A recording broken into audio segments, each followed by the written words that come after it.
Welcome to InfoLearning. So if the world couldn't get any worse, Chinese scientists have found new strain of flu that has the potential to become a pandemic that has been identified in China by scientists. It emerged recently and is carried by pigs, but can infect humans, they say. The researchers are concerned that it could mutate further so that it can spread easily from person to person, and trigger a global outbreak. While it is not an immediate problem, they say, it has all the hallmarks of being highly adapted to infect humans and needs close monitoring. As it's new, people could have little or no immunity to the virus. The scientists write in the journal Proceedings of the National Academy of Sciences that measures to control the virus in pigs, and the close monitoring of swine industry workers, should be swiftly implemented. Pandemic threat: a bad new strain of influenza is among the top disease threats that experts are watching for, even as the world attempts to bring to an end the current coronavirus pandemic. The last pandemic flu the world encountered, the swine flu outbreak of 2009, was less deadly than initially feared, largely because many older people had some immunity to it, probably because of its similarity to other flu viruses that had circulated years before.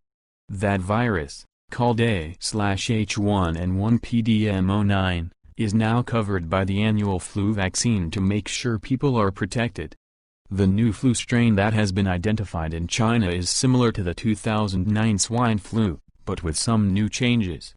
So far, it hasn't posed a big threat, but Professor Qin Chang and colleagues who have been studying it, say it is one to keep an eye on. How worried should we be? The virus, which the researchers call G4EAH1N1, can grow and multiply in the cells that line the human airways.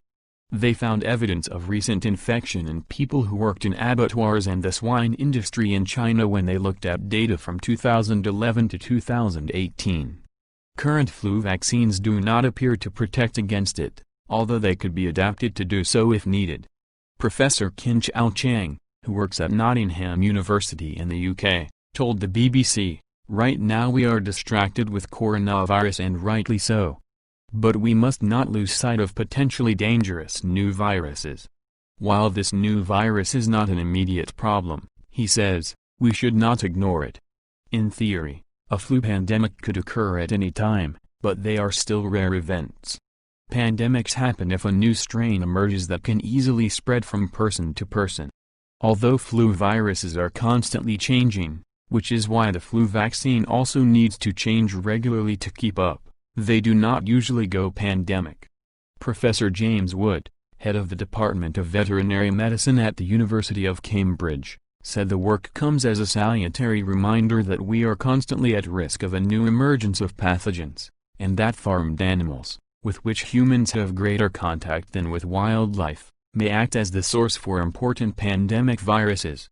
A World Health Organization spokeswoman said, "Eurasian avian-like swine influenza virus are known to be circulating in the swine population in Asia and to be able to infect humans sporadically.